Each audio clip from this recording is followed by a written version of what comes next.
All right, folks, we're going to kick it off. You guys good to go on this end?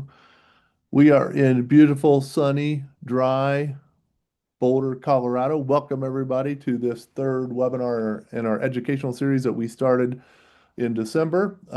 We'll be doing these every couple of weeks. Next one's January 30th, I think, January 30th. So we're going to be talking today about a concept that's super exciting, life insurance as a financial asset, not just a death benefit. So we're going to talk about a kind of misunderstood, underappreciated part of the financial world. I start a lot of my discussions with clients around taxes, and I ask them, do you have any tax-free assets? And they generally look at me with a blank stare and say, I didn't know there were any tax-free assets. Life insurance is one of the only tax-free assets available, and for high income and high net worth individuals, in our opinion, it should be part of every one of their portfolios. And the key there is if you're a taxpayer. If you're not a taxpayer, I wouldn't say the same thing. But we are addressing the ways that we utilize life insurance, not just for the traditional death benefit that people understand about insurance. A couple disclosures here. We are part of Madison Avenue Securities, broker-dealer. We are also part of Singe Advisor Group. We're not giving tax advice. This is just talking about some very specific things around life insurance. So most people think life insurance is only about death benefits, and then that assumption leaves a powerful financial tool overlooked and underutilized and underappreciated. So we're going to talk about why that is. Um, as we talked, high income professionals, high net worth people, people paying taxes use life insurance very differently, not just for protection, but for part of their broader overall financial strategy. So doctors, business owners, executives, uh, all of these folks are candidates for this potential utilization. So what we're going to do today, just real briefly, hopefully, is introduce how life insurance can be a financial asset. Most people are very confused about this. Um, we want to show how it complements more traditional investments. I'm going to compare how we look at things. We don't look at things in a vacuum. We are a multidisciplinary planning company, financial planning, insurance, investments. We do the whole gamut, and this is one of the pieces that we utilize. But you've got to understand how it fits in and how to structure it properly, et cetera. And then if you are interested, how do you decide if it's worth exploring further? We'll talk about that a little bit. Most portfolios are built for returns, risk, reward, not really for stability, tax efficiency, and that creates a lot of hidden gaps that aren't being addressed in more traditional investments. One of these things, market volatility, sequence of return risk, we talk about timing matters a lot. Okay. We talk about the big risk that can derail a family's financial future. Sequence of returns risk, premature death, medical healthcare emergencies, incapacity, illiquidity, fire sales, things like that. And we want to address those big issues first that can have the biggest negative impact on your life. Returns aren't the only thing we're looking at here. Taxes are a big deal. The more you pay in tax, the less you get to keep in your pocket, and the less you get to compound your wealth. A lot of our investments have restrictions, especially our retirement plans, forced distributions, limited control, limited liquidity and access. And additionally, I would say, behavioral issues. If you don't have a solid investment philosophy or retirement income philosophy for your family, and the markets do bad things, fear and greed can lead to a lot of bad decisions, and life insurance can help alleviate some of those things. So, life insurance as an asset class fits right in with your stocks, your bonds, your real estate, your private equity, and it just becomes one component of a solid financial uh, uh, design for your family. So, talk a little bit about the benefits of life insurance. Cash accumulation life insurance allows for tax-deferred growth on your cash value, tax tax-free distributions, tax-free death benefits. And when we say tax-free, we mean income tax-free. Life insurance can also be estate tax-free as well. So truly a remarkable tax benefit that we should be utilizing. It can cover downside risk, give you downside protection and risk reduction, can provide liquidity and access whenever you need it, and provide a lot of flexibility for families. So we say it's a portfolio complement, not a replacement. This doesn't replace the other portfolio pieces, your retirement plans, your investments, all of that. This is just a piece of the pie. I found that folks generally talk about life insurance, and the consumer seems to know what term insurance is. Term life insurance, you pay a certain premium for a certain period of time. If you die within that term, there's a death benefit paid. There's no cash accumulation.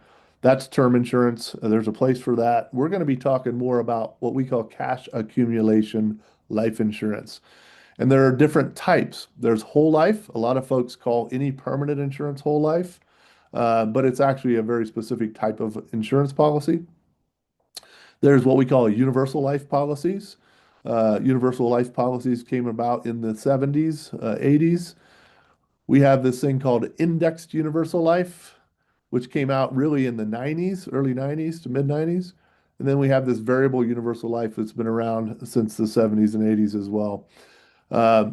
So it is not magic. It is not, these things don't stand on their own. They really have their own risk reward spectrum. And so I try to help people understand that when we're talking about life insurance, it's very similar because of or very similar to other asset class. So we have this risk reward spectrum from the left-hand side being the lowest risk, lowest return, to the right-hand side being the higher risk and higher returning type of assets. Just like you have cash in your financial life, you have bonds or fixed income, safe assets, income producing.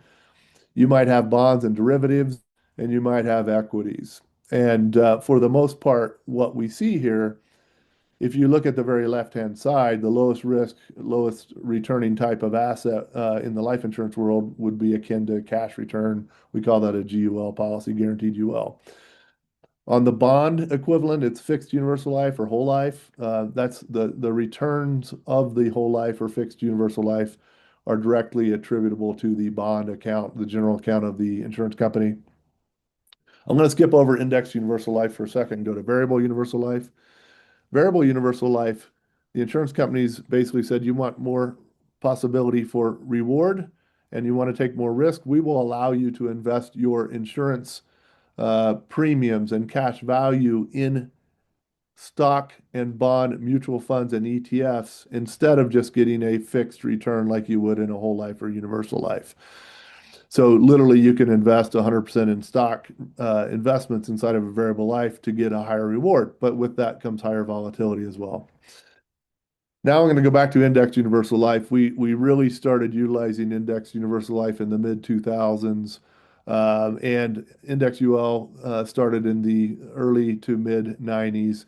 And index universal life policies basically give you a risk return somewhere in the middle of bonds and equities. So talk a little more about that. It's a unique asset class, has some very unique applications. But hopefully that helps people. When I've shown clients this, I think the light bulb comes on a lot of times. They say, oh, no one's ever explained it to me like that. So I think that's helpful to be just looking at this just like we look at every other investment. I'm going to start with variable life, and we do apples to apples comparisons all the time for clients to say, hey, if we were using a variable life policy primarily for long-term retirement savings, let's say, or long-term retirement income, how does that really compare to what I could do in a stock bond managed account portfolio? And this is something we do all the time and help people understand that how it really relates if it's a properly structured policy. And so we had a 50-year-old female here. This is 100% equities. We're long-term growth. This is long-term money. We want to get the best rate of return over the long term as we possibly can. And we're comparing this on an apples to apples basis to a particular client. We're making some assumptions around their tax rate, the turnover rate of a portfolio, the cost of a portfolio, et cetera. And we're just going to show what $500,000 on a 50-year-old ends up being after taxes and costs in either a traditional managed account or in a variable life insurance policy. And so that we break this down. This is a summary of the number crunching behind this, but it basically says, hey, if we designed this properly, the cost of the life insurance policy, total charges of a life insurance policy are dramatically less than the taxes and investment fees you will pay on your investment account. Investment only firms don't talk about life insurance. They don't sell life insurance and they don't want you to know this. Okay. However, over from a 50 to a 95-year-old in this example, the total policy charges of the life insurance are about $220,000. The taxes and fees that would be paid on an investment account are $1,200,000, almost $1,000,000 of savings. The benefits, if you look at this long term, the after-tax benefits of the traditional investment account, that $500,000 over 45 years after taxes and fees would produce about 2.8 million of after-tax benefits. The life insurance policy through age 95 would produce about $4.9 million of after-tax benefits. Okay. It is substantial. We say 50 to 75% better return. Now, there are obviously some pros and cons. We're not saying you shouldn't have investment accounts because we manage a lot of money in traditional accounts as well. We're just saying for some of your money, this makes a lot of sense. This is numbers behind this. This is a 15-page report. If anyone ever wants to see the real differences, we do this on a customized basis for individuals. But I want to point out that the life insurance also has a death benefit that's very sizable. And if you if you see the net death benefit column here, it's about $1,400,000 of death benefit.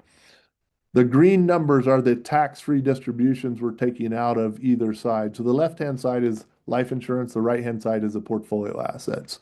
And we're showing year by year the cost and the growth. And the overall benefits after tax of the life insurance we already talked about are great. There's this other thing, and that is sometimes people die early. They don't mean to, but they do. And in that case, there's dramatically more money in the early years than with the life insurance than just a traditional account. So if it makes sense long term, it's great from a rate of return perspective. It also has a hedge. It really is life insurance.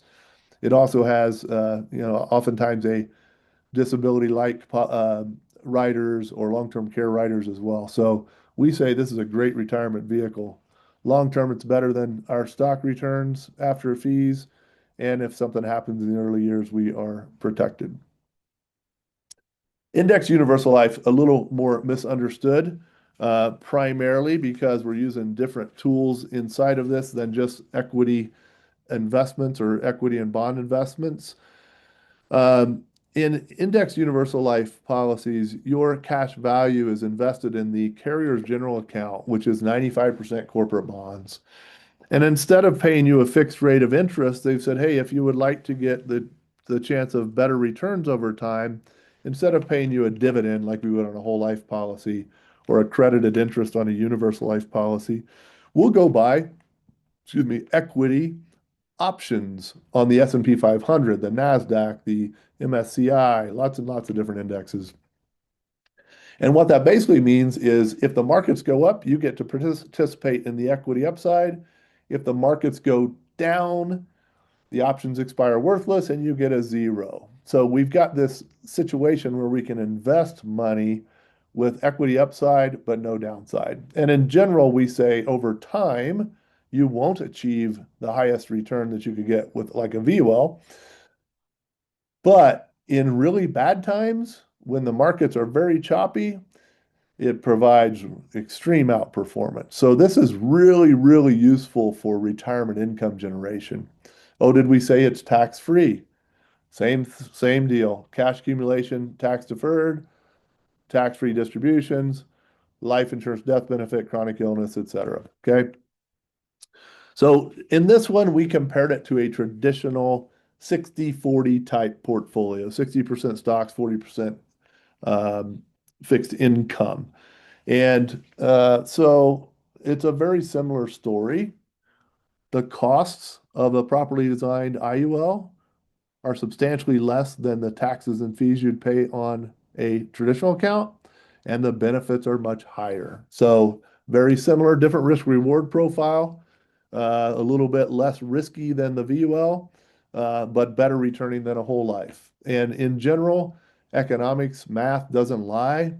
Just like a bond return over time might give you a 5% rate of return and an equity might give you 11%. This IUL is somewhere between 1.5 to 2.5, 3% these points better returns than what you could get in a whole life or a universal life policy because of the options purchases on equities. So you want more risk or want more reward, take a little more risk.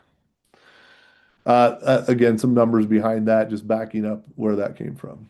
So if you understand the value of a cash accumulation life insurance, whether it's a VUL or IUL or even a whole life versus bond investments, we can then talk about how do we really amplify the benefits. And so we're going to introduce this concept real high level of the Kaizen strategy, which is really combining institutional lending with properly designed indexed universal life policies. And what we've been saying since this came out in 2012, 2013 is this may be the best long-term wealth creation retirement savings vehicle on the market today. And it's often overlooked, even though it's been around for 13 years here now. And we've done an awful lot of this in the last 13 years. It's still not something that traditional investment advisors or financial planners understand or are promoting. Now that's changing. We're doing our best to change that. But it's an alternative structure that most aren't available or most aren't familiar with. I'll ask, well, when I get done, I'm going to point out a couple questions that I get here when we start talking about Kaizen. Okay.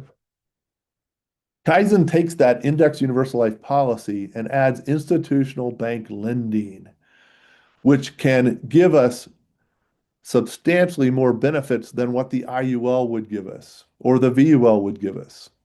And it's a unique form of lending in that the policy itself is a sole source of collateral. So our clients do not have an arrangement with the bank. They're not underwritten for a loan. They don't have to pledge collateral. They don't provide a personal guarantee. They literally get 3-to-1 leverage on their investment without being on the hook for the loan. Okay. This is a different thing. It's a different concept. So if we take this asset called an IUL and we understand it, we understand the benefits of it. This is not, we kind of can do this. We've been doing this for 13 years. So these loans, basically, effectively what happens is the benefits or the earnings on the IUL, because they're so cost efficient from a design perspective, the performance of an IUL outpaces the cost of that lending over longer term periods of time, and that adds to our benefits. The same reason you borrow to build a business or you borrow to do something, you borrow money and you pay interest to a bank because you can turn it into a higher returning asset. That's what's happening with the Kaizen. Okay. Here's a 50-year-old. And I should say, by the way, Kaizen is really designed for insureds under age 60. It's a part of the long-term money of clients. And it's really under age 60, early 60s that we can do this on. Okay. So again, same thing. What does Kaizen get me versus what can I get with an investment account, 100% equities in this case? Similar story. Now there's a little bit higher cost structure to this. which we can explain if people are interested, but it's still cheaper than the taxes and fees you'd pay on an investment account. And look at the benefits. Instead of 2.6 million of after-tax benefits, it's about 6.4 million from the Kaizen strategy. So more benefit, more money means more benefits. Okay. Again, this isn't for everybody, 18 to 60-year-olds. Now, I will tell you, this is for taxpayers, people who will be paying income tax. Okay. It doesn't do any good to have a tax-free asset if you're not paying any taxes. It was primarily built for those mid-level executives earning 200, 300, $400,000 a year. The minimum, by the way, to do Kaizen, you must have 100,000 of annual income per family. So it's not a real high bar, but it's certainly not for everyone. It is very good for businesses to reward and retain key people, supplemental benefits, key man, buy, sell. It's good for estate planning too, although we're talking basically lifetime income here. It's really, really powerful for that 70, 80-year-old generation one who wants to help their kids and grandkids potentially. And we call this our great wealth transfer, where we have the kids or grandkids can qualify without any income requirements because grandma and grandpa are going to fund these policies on them. So we say it's for everyone. It's just the insureds must be under age 60 in general to make this work. Super powerful, and encourage you to take a look at this.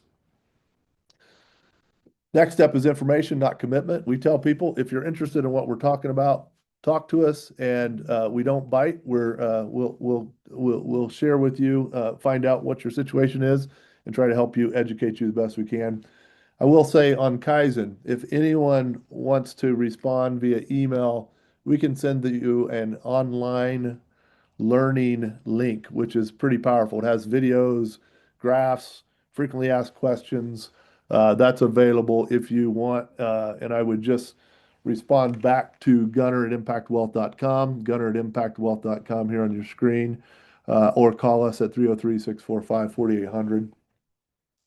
We say if you're ready to build a strategy tailored to your income, business, and goals, book a session with us and we will help you on your journey. Um, so I guess taking from this, it's a complicated subject. Consumers don't know a lot about life insurance. It's traditionally been um, I guess, an asset that, in our opinion, is underutilized, partly because of the way it's been sold, partly because agents, maybe their compensation arrangement precludes them from doing things the way they should, or the just complicated situation. But if you could take any encouragement here is take a look at this. Take a look at it. It can do great things for your family. And I just stop right there. I don't know if we have any questions in chat or anything. I hear this a lot. I've been selling life insurance. I say selling, I don't shy away from that. We utilize life insurance with our clients, and there is a sales portion to that, which is really helping people educate them, help them understand, and take action on something that may be a little different than what they've heard. Um, but I've heard a lot of, especially when we get into Kaizen and some of these other things, I hear, why have I never heard of this? That's a pretty big question that I get, specifically around these alternative strategies, but even just being able to explain how a VUL or an IUL works versus other asset classes. I think that the market has done a poor job. The insurance companies have done a poor job. The regulators have made it very, very difficult, especially in the last 7 or 8 years, around this thing called indexed universal life. There's a lot of entrenched uh, parties that never like something new. And so there's a lot of things going on around that. So let's speak specifically around Kaizen. Kaizen, I think probably there's been 3,000, 4,000 individual Kaizen policies issued since 2013. It's not small, but it's not widely being distributed. I think that's changing. We see the opportunities in the marketplace. for helping people protect and preserve retirement. So it is getting bigger and bigger. Um, the other thing is that it sounds too good to be true. Hear that a lot as well. I would just encourage you to have an open mind. You've got to trust people. You've got to really, but they've got to be able to answer your questions in the right way. And if you can't get your questions answered, you shouldn't go forward, in my opinion. So, but be open-minded. On the Kaizen side, the other thing we hear is, why do banks want to do this? That's a big one. They want to understand why in the world a bank would loan money on an asset without any security other than the asset itself. And that one is actually fairly easy to explain once you understand the mechanics of the policies and the structure. But I tell people all the time, banks do a couple things. They take deposits and they pay a little bit on those deposits. And then they turn around and loan money out to businesses and families, and they charge more on lending than what they pay on deposits. Okay. And they want to make a decent spread on loans. And the Kaizen loans, for example, are 1.7% over SOFR. SOFR is what replaced LIBOR. That's a index for what the rates that banks charge one another to loan money. So a very, very inexpensive loan. You could not recreate this loan on your own. But that's a good rate of interest for a bank if they do volume. They want to make that interest spread. And ultimately, what they really want is not only to get the interest paid, but their collateral back or their principal back. And so the banks would not do this if they did not think it worked because they are the ones that have the most at risk here. So those are some of the questions we get. Again, if you're interested, let us know. We can send a link out to you all. You can explore it on your own. And we are appreciative of you all. Hope this was very helpful.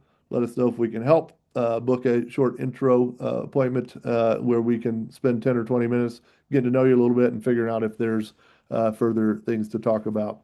And with that, look for the January 30th webinars, these emails going out, and let us know if we can help.